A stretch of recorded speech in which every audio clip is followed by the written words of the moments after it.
In this video series, we are looking at comparing groups on a quantitative response variable.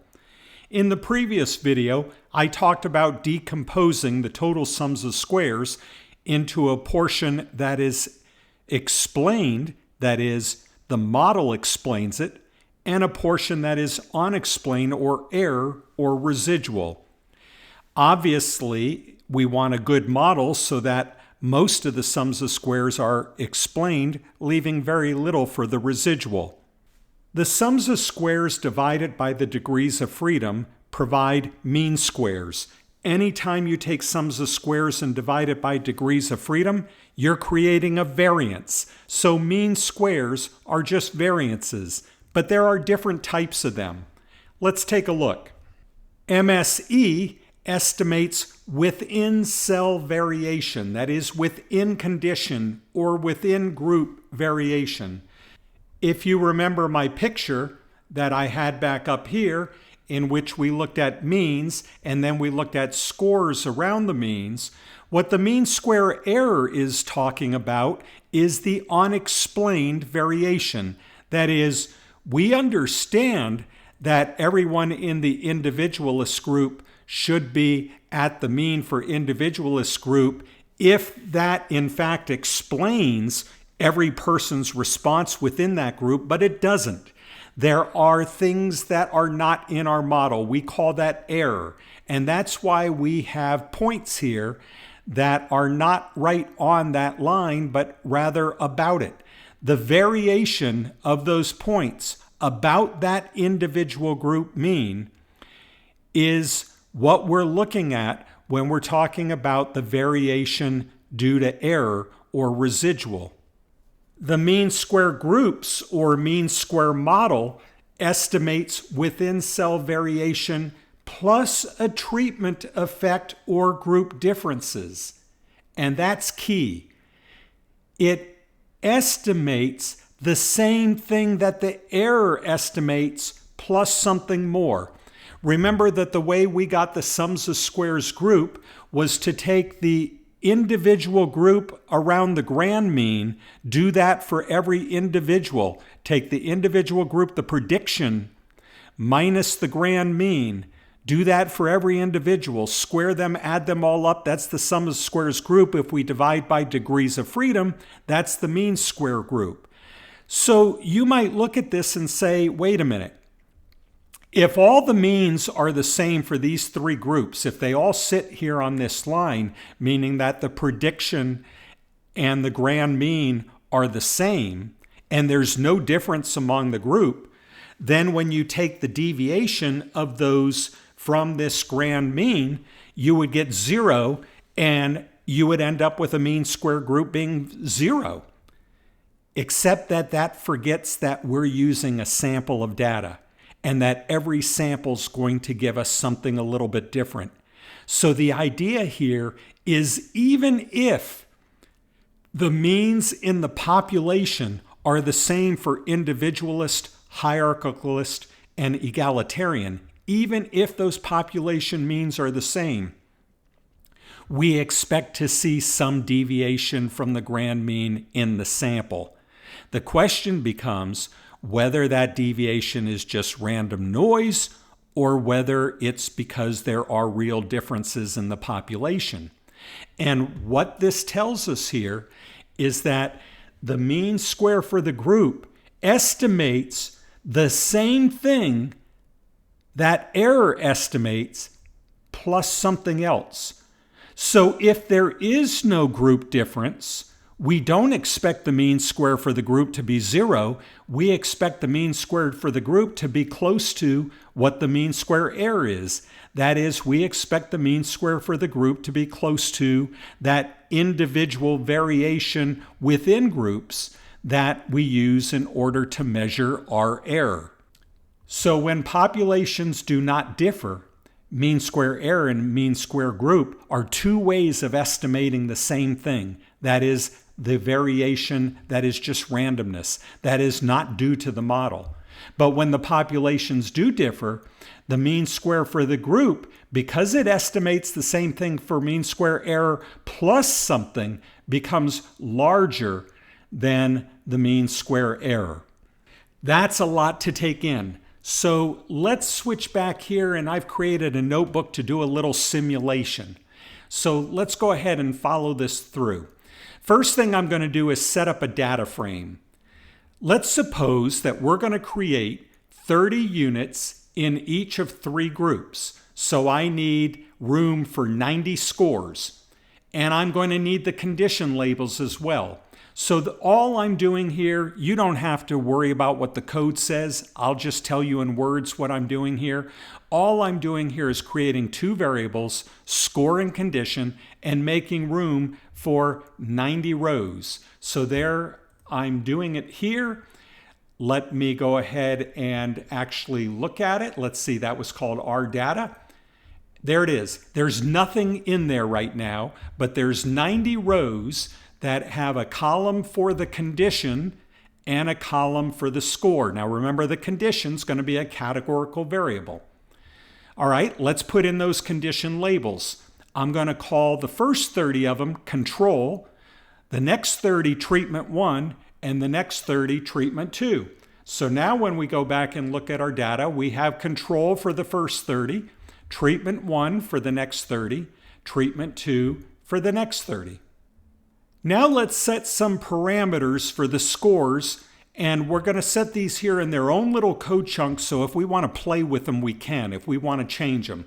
But what I'm going to do to begin with is I'm going to set a common standard deviation of 10, and I'm going to set the control mean, and treatment 1 mean and treatment 2 mean all to be 50. In other words, they're all the same. In other words, there is no difference, and we're going to treat these as population values. So these are our population values. Now, what are we going to do with those? Well, R provides the opportunity to draw random scores, and in this case, I'm drawing it from a random normal distribution, or a normal distribution. I'm randomly drawing from a normal distribution 30 scores using a population mean of 50, a treatment mean of 50, and a treatment 2 mean of 50. So let's put those in. Now let's look at our data, and now we have a populated data file. Okay, so now let's come back over here and look at some box plots. So code should not be showing there. Let me go ahead and remove all the output. There we go. Let's go ahead and look at box plots here. And here are box plots. Are the groups exactly the same? No. You might say, why not? Well, yeah, we set the parameters the same for the population, but we did random samples. And when you take random samples, you expect fluctuation. So those 3 box plots would look the same if they were box plots of the population, but they're not. They're box plots of samples. One for the control with 30 people, one for the treatment with 30 people or 30 units, one for treatment 2 with 30 units. Let's go ahead and get our descriptive statistics. Notice that these statistics tell us that they're not all the same. We had the same mean of 50 for all, but look, I've got a 48.5, I've got a 51.4, 51.06. They're not that different from one another because they came from populations that look just the same. Standard deviations, I had set that to be 10. I've got 2 of them that are about 8 and one of them that's a little over 9. And you can see the same thing for minimums, quartiles, medians. There are differences. Now, let's go ahead and model the response variable as a function of the explanatory variable. I'm calling it a sim model because this is a simulation. And then we'll get an analysis of variance of that model. And when we do, notice what we get for mean square. Here's the mean square for the groups, 73. Here's the mean square for the residuals, 71. Notice that they're very close to one another. Even though there are no differences for groups, the mean square groups is not 0. The mean square groups is close to the mean square residual. Now let's go back up here and let's change some things. Let's make this so that it's 60 And let's make treatment 2 to be 70. And let's repeat this part of the study. We're going to draw samples of 30 each from the control treatment and treatment 1 and treatment 2, but this time we know that they're going to be different. Let's look at the box plots. There, the differences. We see the differences here. Now remember, the last box plots were different too, but not much. These are quite a bit different. Let's get our statistics. There's a mean of about 50, a mean of near 60, and a mean of near 70. A little bit different from those because of sampling variation. And now let's get our analysis of variance table. Look at the difference. The mean square now for group is 3,827. Remember that when we looked at it before, when there were no differences, it was almost the same thing as the mean square residual. The mean square residual stayed about the same thing it was before. Why? Because mean square residual is related to that standard deviation, and we kept it the same. We kept it at 10. In fact, I state back here that the square root of mean square error is the residual standard deviation that estimates a common standard deviation within groups. So if we were to take this mean square residual here and take the square root of that, let's do it. Square root of 70.9, it's 8.5. That's our best estimate based upon our observations of a common standard deviation that we set here to be 10. Why is it not 10? Again, sampling variation. If I was to do this all again, if I was to simulate the data again, I would get a different number. Let's do it one more time, and this time not make the differences quite so pronounced. Let's make it 55 and 65. So they're each a half a standard deviation apart from each other. Well, the control mean, I wanted this to be 60. The control mean and the treatment 2 mean are 1 standard deviation apart, but they're in jumps of a half a standard deviation to each group. Let's go ahead and look at our box plots. Let's look at our descriptive statistics, 49, 56, 61. And let's look at our analysis of variance table. Notice the mean square came down. Why? There's not as much separation among the groups. Notice the mean square residual changed a little bit, but is still pretty close to the same thing. We keep getting around 70 for our mean square residual here. So this is a little simulation to show you what I state on this slide, that mean square SE, the error, estimates within cell, mean square group estimates within cell plus an effect. So when there is no effect, these two things will be about the same, but otherwise the mean square group will become larger. As we did those changes on the means square error didn't change much. The mean square group changed quite a bit.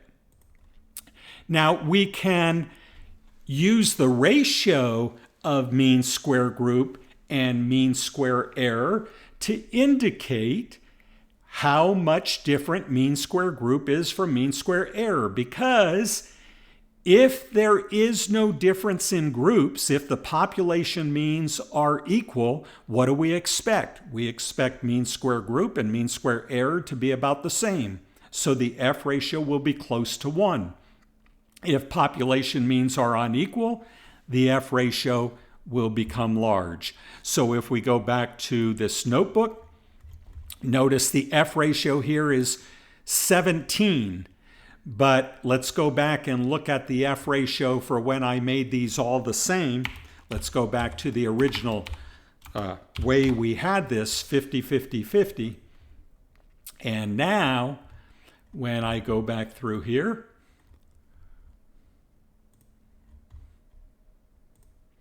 I get an F ratio of 1.04.